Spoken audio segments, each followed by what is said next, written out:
Bahar geldi diye türkü söyleyem, sarı saçlarımı yüzüme ger ki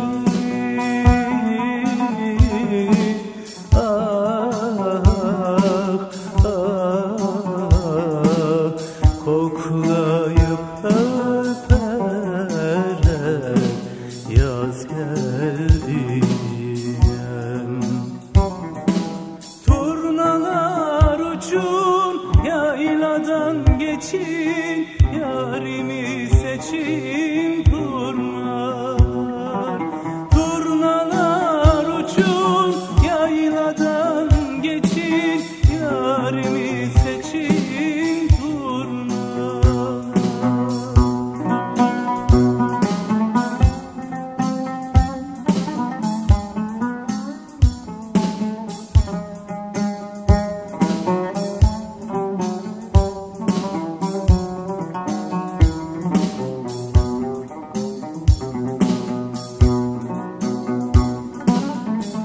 Ekinler sarardı, biçtik, güz geldi.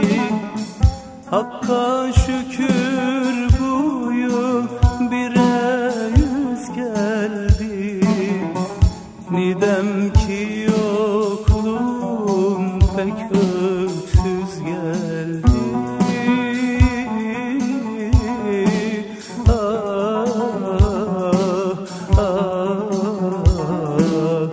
Sen yeterdi ekinleri eyleyim. Durnalar uçun, yayladan geçin, yarimi seçin durnalar.